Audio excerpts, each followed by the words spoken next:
Hello, welcome back to Outlandish Claims, everyone. I'm here with Dem and Gio, and Mike will be joining us a little later in a separate window. He had a scheduling conflict, so he will be joining with just me and him. So it's a little weird recording this week around, but everybody's going to be here this week. He's in pain. He is. He has to go to Randall's Island. Poor thing. Who puts work above this? How dare you? I don't know. Your boy Mike Edwards. It's your boy. Gio, you have a Garrett Cole thing behind you. I can't wait to get to that. But you didn't have a weekly outlook last week. So I want to hear your thoughts on the upcoming week first, because arguably the only good thing about the Yankees right now is Garrett Cole. So you've got a whole week to look forward to for the Yankees, for the anything you want. But I know you must be in love with Garrett Cole right now. I love me some Garrett Cole, and we'll talk about that in a bit. But the one thing I'm looking forward to, which actually is Yankees related, is the upcoming series this week at Yankee Stadium with the Astros and the Yankees. I think that's going to be from Tuesday to Thursday, I think. And, those teams have some bad blood. And, of course, you talk about the 2017 ALCS and even a couple of years ago. So I think that's the one thing I'm looking forward to see is who's going to get beamed, how volatile it's going to get, especially with the fans after they threw stuff on the field a couple weeks ago. And definitely want to see how the Mets and Phillies also do after what just happened in the previous days, which I'll let Demetrius talk about since I know he's got the eyes of torture and defeat. All I know is that for that Yankee series, somebody better go to that series with the speaker and play some Taylor Swift, because there's gonna be some bad blood for sure. As far as the Mets and Phillies series, yeah, pain. The answer is pain. This might be a short week, fellas. Hey, there's a reason we have a special 6 episode this week. It's going to be quick. There's not much to really – For my own part, Tampa's wrapping up some games against Houston and Payne. But next week, they get the former manager of the Rays out west with the Angels. So I'm looking forward to the Rays kicking the crap out of the Angels and Joe Madden. And shout out to Matt Harvey, who I didn't know was still pitching. He's pitching for Baltimore this year. Yeah. Not doing horribly. So yeah. Heck, even I knew that. I knew that start of the year. I'm utterly shocked by this piece of information. Yeah, him and Felix Hernandez went to the team at the same time. Felix opted out. Harvey's still there. Yeah, Baltimore still thinks it's the 2010s. All right. So in terms of weekly outlooks and weekly projections, I'm going to say a few things. For one, I think that this Yankees-Astros series is going to be very interesting. It's going to tell a lot about these two teams coming up, and we're going to get to my Yankees later. Hint, hint. So that's one matchup to watch. I think that when you look at the Red Sox as well, them going against the Rangers today, but then having a chance to really expand their lead in the AL East against the Tigers in a matchup coming up. That's also going to be interesting. And then from an NL perspective, what's going to happen with the NL East, right?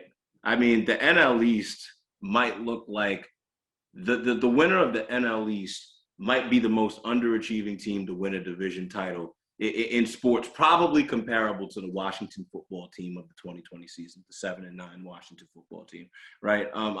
You and I are both on record saying how multiple teams in the NL East have the chance to really go for it all. The Mets, the Braves, who I have winning the World Series. I don't know if I'm looking for that prediction right now. Thank God I don't have Braves colors on right now. I actually have Rangers colors on, but I am not a Rangers fan, Well, that's not much better right now. It ain't much better. 12-16 on the season. Lord have mercy. The only thing that's full with them, they're not full of wins, but they're filled with capacity. That's what we know about them. But getting back to the NL East, the Phillies are 13-14 and first in the division. The Mets, I believe, are 2 games under 500. The Marlins are under 500. The Braves are under 500. We are going to have to see what happens because I think that especially with the Phillies, right? If they underachieve, which I think that they will again, but still win the division, does that take some of the pressure off of Bryce Harper in terms of the criticism that he's justifiably gotten since being there, not living up to expectations? I think that it probably moves that a notch down in terms of the criticism, but man, do the Nationals look so smart, even though they have not performed all that well this year up to date. The Nationals look so smart building around Soto and letting Bryce Harper go. And you have been a very, very vocal constant about that. So shout out to you because you predicted. So that's my outlook. I think that it's a lot to look forward to, man. And hey, Mets Phillies tonight on ESPN. Let's watch that one. Looking forward to the week ahead. Do you have any predictions for how this week will go? So my weekly predictions are going to be that Christian Yelich does make his debut again, or his re-debut after being injured. And so I think that in one of his first games, his first 3 games, he'll have 2 home runs.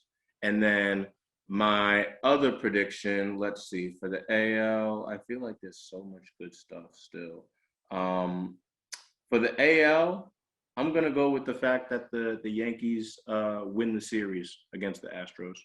I'm going to go with that. I think that the Astros, with McCullers especially, with how productive he's been, once he makes his way back around to that rotation, even if he's pitching, I think that the Astros again are going to put up a big fight, but I'm hopeful that this is a series where the Yankees face a playoff worthy team and turn it around.